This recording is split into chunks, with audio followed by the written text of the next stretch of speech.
Hello everyone, welcome to Manish academy YouTube channel. आप सभी कैसे हैं? उम्मीद करते हैं आप सभी बढ़िया होंगे और आप सभी की पढ़ाई काफ़ी ज़्यादा अच्छी चल रही होगी। तो आप सभी को प्यार भरा गुड मॉर्निंग। आप सभी कैसे हैं ये नीचे आप सभी कमेंट करके ज़रूर बताइएगा। हम पढ़ रहे थे होमोफोन्स, जिसमें एक क्लास मैंने करा दिया है और उसमें आपको अच्छे से बताया गया था कि होमोफोन्स क्या होता है, कैसे आपको एग्ज़ाम में उसको आंसर करना है। ठीक है ना?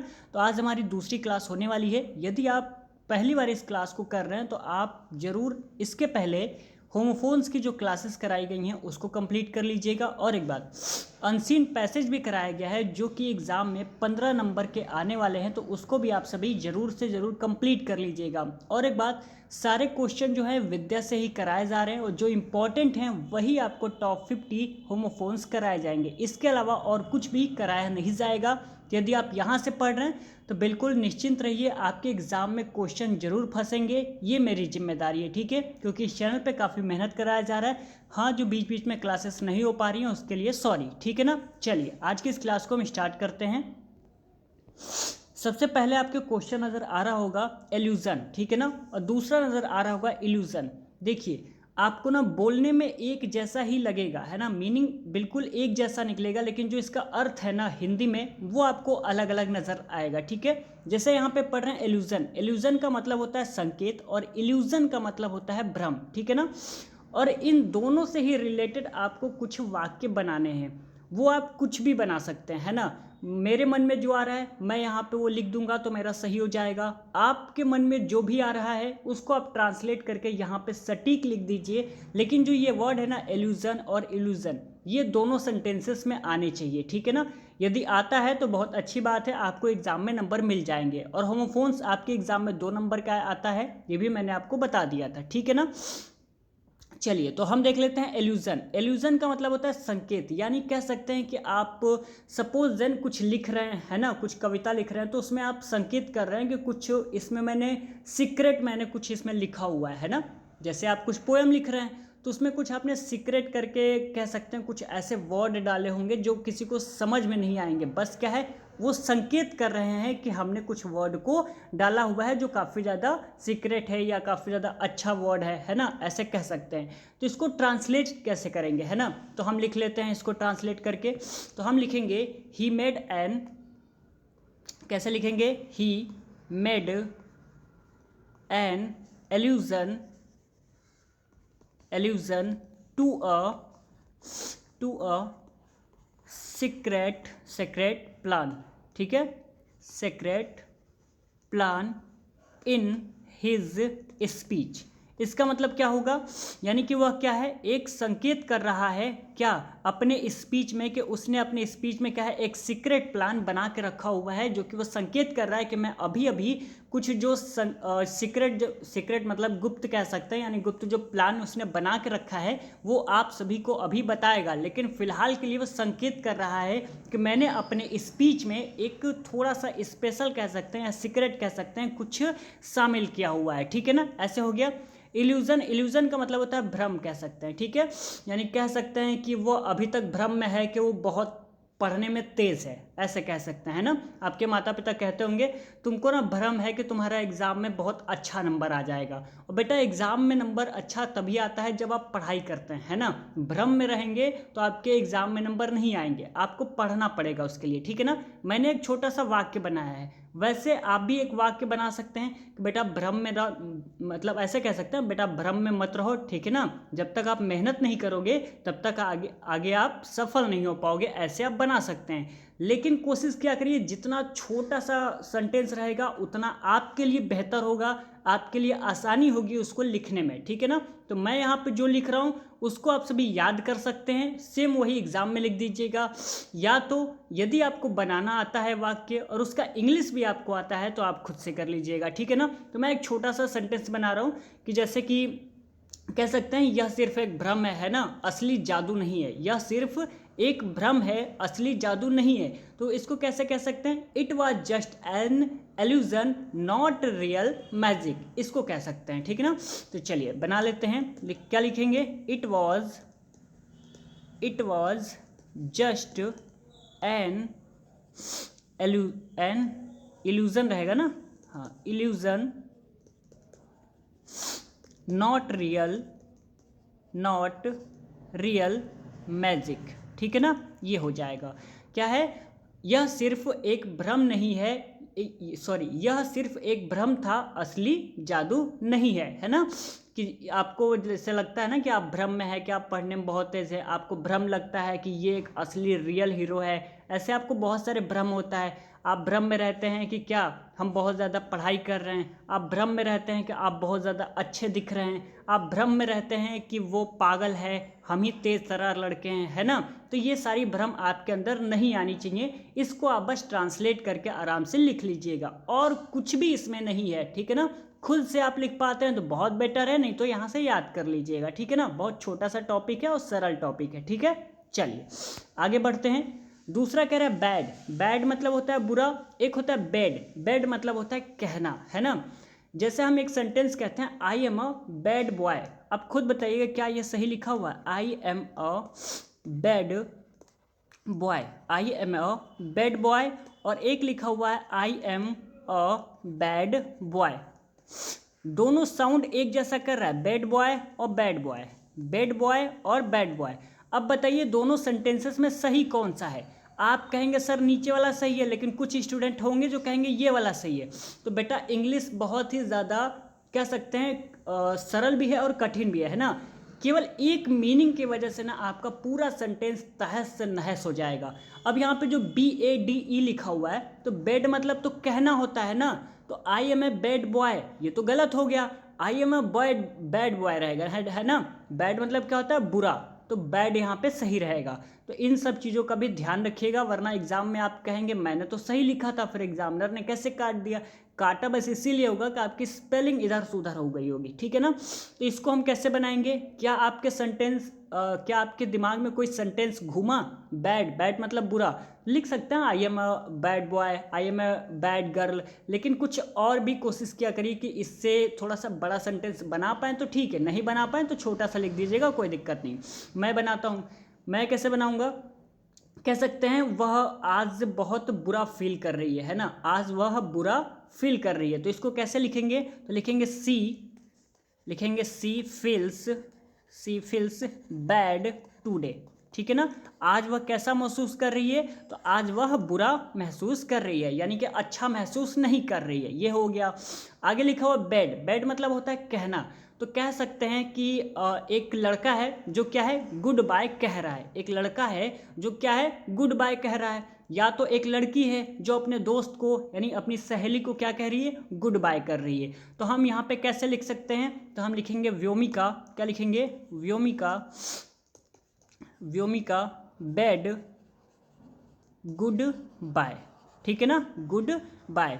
व्योमिका क्या कह रही है, तो व्योमिका कह रही है गुड बाय, ठीक है ना। बहुत ईजी है कि नहीं, आप बना पाएंगे या नहीं, नीचे कमेंट करके जरूर बताइएगा कि सर हम खुद से बना लेंगे या खुद से नहीं बना पाएंगे। ये सारी चीज़ें आप नीचे कमेंट करके जरूर बताइएगा, ठीक है ना, ताकि मुझे भी पता लगे कि आप बना पा रहे हैं या नहीं बना पा रहे हैं, क्या कमी है क्या नहीं है, हमको भी तो पता लगना चाहिए ना। चलिए आगे बात कर लेते हैं। दूसरा लिखा हुआ है बर्थ। बर्थ मतलब क्या होता है, जन्म, सभी को पता है। एक होता है बर्थ, एक होता है बर्थ मतलब सीट, ठीक है ना।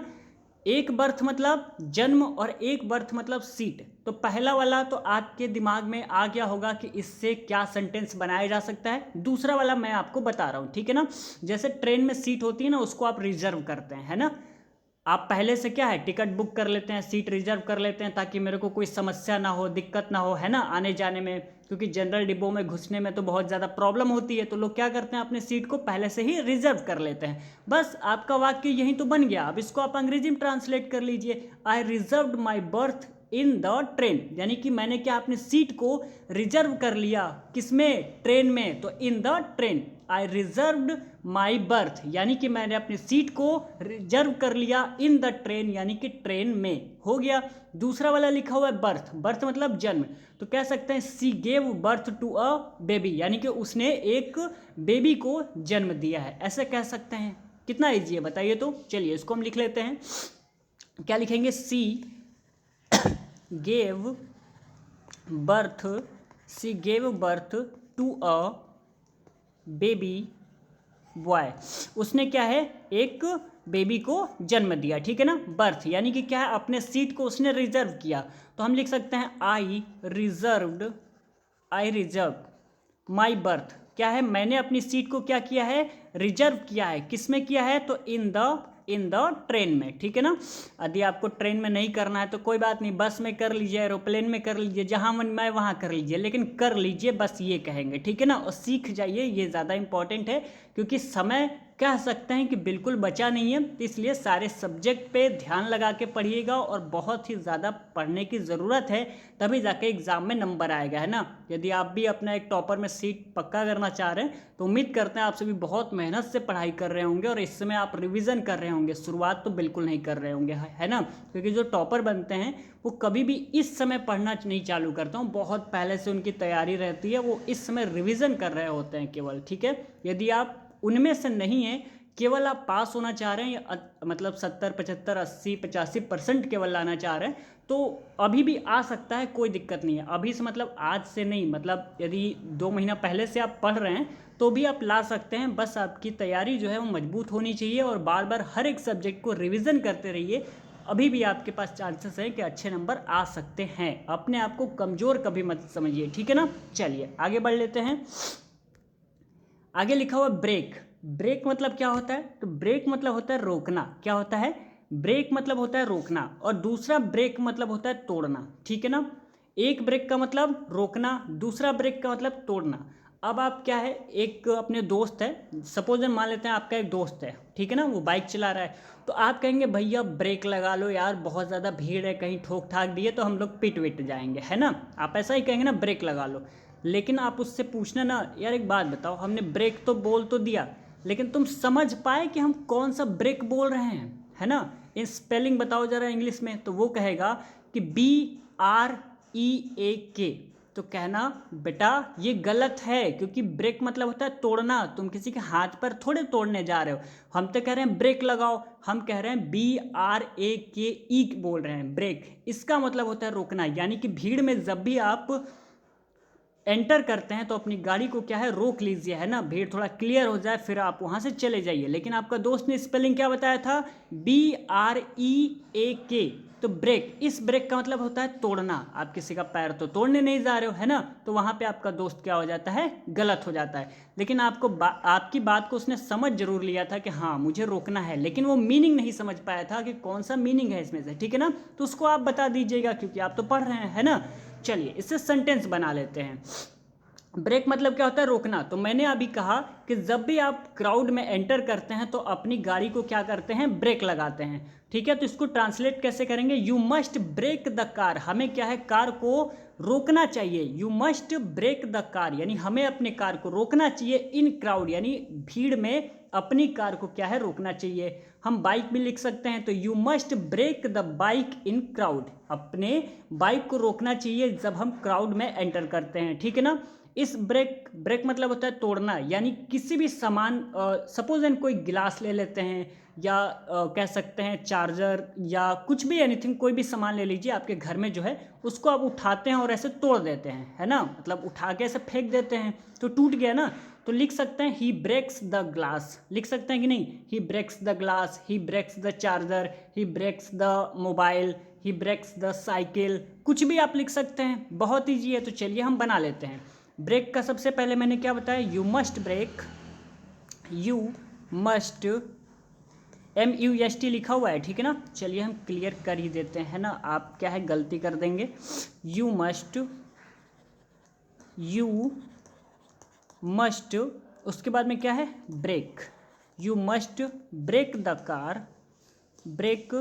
Car in crowd. अपने कार को रोकना चाहिए जब हम क्या है, क्राउड में होते हैं, तो ठीक है ना।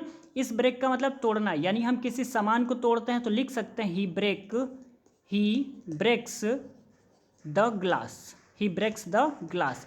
आपको जो मन में आए वो यहाँ पे तोड़ लीजिए। आपको साइकिल तोड़ना है तो साइकिल लिख लीजिए, मोबाइल लिखना है मोबाइल लिख लीजिए, पैर लिखना है तो पैर लिख लीजिए। हाँ, किसी का पैर वैर नहीं तोड़िए, है ना, आप गिलास ही तोड़िए, यही ज़्यादा आपके लिए अच्छा है, वरना आपकी मम्मी आपको तोड़ देंगी, है ना। चलिए आगे बात कर लेते हैं।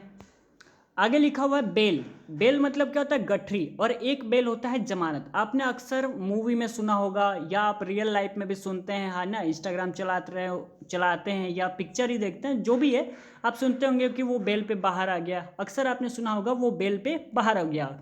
लेकिन कौन सा वाला बेल है? तो BAIL, ये वाला बेल है ना। इस बेल का मतलब होता है जमानत। एक होता है बेल, BALE, बेल मतलब होता है गठरी। क्या होता है? गठरी। तो अब ध्यान रखिएगा, जब भी कोई कहे बेल तो आप कहिएगा बेटा कौन सा वाला बेल, गठरी वाला या जमानत वाला? तो कहेगा जमानत वाला, तो आप कहना BAIL, ये स्पेलिंग होता है। कहेगा गठरी वाला तो कहिएगा BALE होता है। ठीक है ना, साउंड एक जैसा है लेकिन दोनों का अर्थ बिल्कुल विपरीत है, यानी अलग अलग है। तो बेल मतलब क्या होता है? गठरी। तो हम कह सकते हैं क्या, एक धोबी है, उसके पास क्या है? कपड़ों का बहुत ज़्यादा गठरी है, यानी बहुत ज़्यादा कपड़ों का एक गठरी है। एक धोबी है जिसके पास क्या है? कपड़ों की एक गठरी है। तो कैसे लिख सकते हैं? The washerman has bale of clothes, लिख सकते हैं ना, the washerman has bale of clothes. दूसरा लिखा हुआ बेल। बेल मतलब होता है जमानत। तो जैसे कोई क्रिमिनल हो गया, वो क्या है? जमानत पे बाहर आ जाता है, जमानत पे उसे छोड़ दिया जाता है। कह सकते हैं ना कि वो जमानत पे बाहर आ गया, जमानत पे उसे छोड़ दिया गया। तो हम कैसे लिखेंगे? The criminal has been released on bail. कैसे लिखेंगे? The criminal has been released on bail. तो हम चलिए इसको लिख लेते हैं। सबसे पहले इसको लिखेंगे, the washerman has bale of clothes, यानी कि जो धोबी है उसके पास में कपड़ों का क्या है? गठरी है। बेल मतलब क्या होता है? गठरी। यानी कि वॉशरमैन के पास कपड़े की क्या है? क्या है बेटा? बेल। बेल मतलब गठरी है। तो कपड़ों की गठरी है किसके पास? वॉशरमैन के पास। दूसरा होता है बेल। बेल मतलब जमानत। कोई क्रिमिनल है, वो क्या है? रिलीज्ड हो गया है किस पर? बेल पे। तो लिखेंगे the criminal has been released on bail. तो चलिए इसको लिख लेते हैं, द criminal has been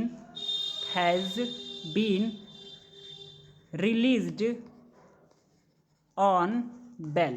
ठीक है ना। अब यहाँ पे ना ये वाला बेल लिखा हुआ है, आप ये वाला बेल मत लिख लीजिएगा वरना गलत हो जाएगा। ठीक है, the criminal has been released on bail ये वाला रहेगा। कोई भी यदि इसने वाला लिखा तो उसको बहुत मार पड़ेगी, है ना। वो लापरवाही कर रहा है पढ़ने में। तो ऐसा आप सभी मत करिएगा कि अनाधून जल्दी जल्दी लिखने के चक्कर में ना BALE लिख लें।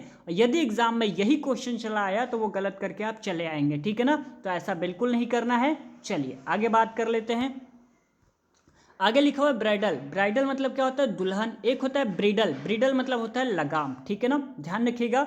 ब्राइडल मतलब दुल्हन हो गया, और ब्रीडल मतलब होता है लगाम। तो ब्राइडल इसको हम कैसे लिख सकते हैं? तो कह सकते हैं जो ब्राइडल यानी दुल्हन होती है उसका जो मेकअप का सामान होता है वो काफ़ी ज़्यादा एक्सपेंसिव होता है, यानी बहुत ज़्यादा महंगा होता है, ये कह सकते हैं ना। तो कितना ईजी है ये, है कि नहीं है? जो दुल्हन है उसका क्या है? जो मेकअप किट होता है वो काफ़ी ज़्यादा महंगा होता है। तो लिख सकते हैं the bridal makeup is expensive. ठीक है ना, तो क्या लिखेंगे? The bridal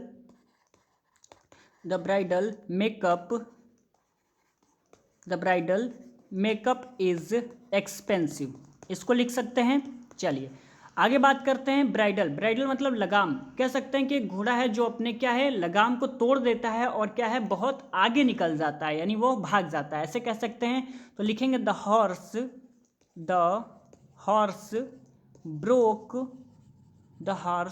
broke his bridal. Bridal मतलब लगाम, अपने लगाम को क्या है? तोड़ देता है। ब्रोक मतलब तोड़ देता है। एंड रैन अवे, और क्या है? भाग जाता है ना। और क्या है? वह दूर भाग जाता है। ठीक है ना।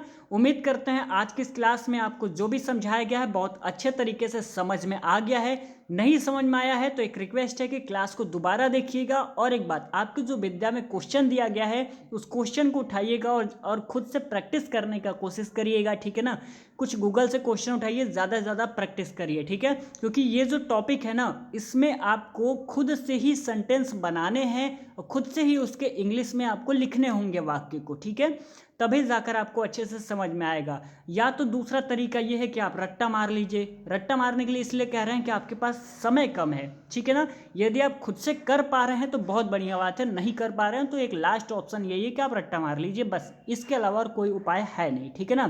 क्योंकि ये जो एग्ज़ाम में है वो 2 नंबर के आने वाला है और काफ़ी ईजी टॉपिक है। तो आप सभी जरूर कमेंट करके बताइएगा कि आपको वीडियो कैसा लगा, ठीक है ना। इसके अभी 3-4 पार्ट आपको और दिया जाएगा, क्योंकि टोटल 50 होमोफोन्स कराऊंगा, क्योंकि एग्ज़ाम में वहाँ से ज़रूर आएगा, मुझे ऐसा उम्मीद है, ठीक है ना। और क्लास में अंत तक जुड़े रहने के लिए बहुत बहुत धन्यवाद।